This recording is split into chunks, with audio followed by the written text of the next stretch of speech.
गर्मी की छुट्टियों में अपने दादाजी के पास गांव घूमने आया बालक उछलते कूदते दादाजी के पास पहुंचा और बड़े गर्व से बोला, जब मैं बड़ा होऊंगा तब मैं बहुत सफल आदमी बनूंगा। क्या आप मुझे सफल होने के कुछ उपाय बता सकते हैं? दादाजी ने हाँ में सिर हिला दिया और बिना कुछ कहे लड़के का हाथ पकड़ा और उसे करीब की पौधशाला में ले गए। वहाँ जाकर दादाजी ने 2 छोटे छोटे पौधे खरीदे और घर वापस आ गए। वापस लौटकर उन्होंने एक पौधा घर के बाहर लगा दिया और एक पौधा गमले में लगाकर घर के अंदर रख दिया। क्या लगता है तुम्हें, इन दोनों पौधों में से भविष्य में कौन सा पौधा अधिक सफल होगा?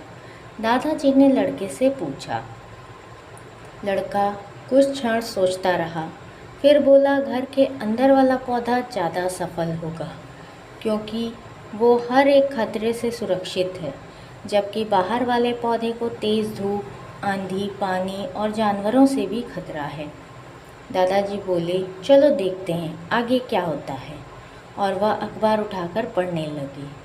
दादाजी दोनों पौधों पर बराबर ध्यान देते रहे और समय बीतता गया। 3-4 साल बाद एक बार फिर वो अपने माता पिताजी के साथ गांव घूमने आया और अपने दादाजी को देखते ही बोला, दादाजी, पिछली बार मैं आपसे सफल होने के कुछ उपाय मांगे थे, पर आपने तो कुछ बताया ही नहीं। इस बार आपको ज़रूर बताना होगा। दादाजी मुस्कुराए और लड़के को उस जगह ले गए जहाँ उन्होंने गमले में पौधा लगाया था। अब वह एक पौधा एक खूबसूरत पेड़ में बदल चुका था। लड़का बोला, देखा जा दादाजी, मैंने कहा था ना कि ये वाला पौधा ज़्यादा सफल होगा। अरे पहले बाहर वाले पौधे का हाल भी तो देख लो। और ये कहते हुए दादाजी लड़के को बाहर ले गए।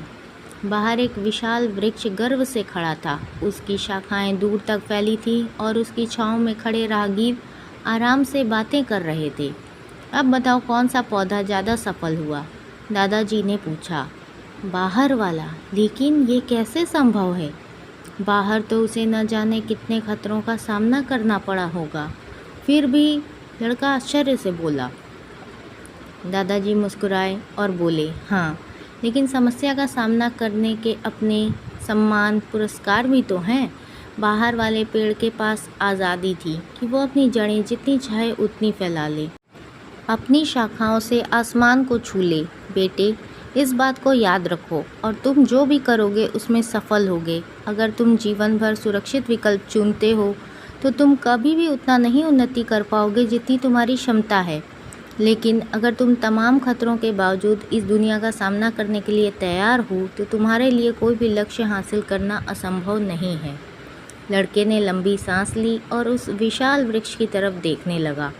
वो दादाजी की बात समझ चुका था। आज उसे सफलता का एक बहुत बड़ा सबक मिल चुका था।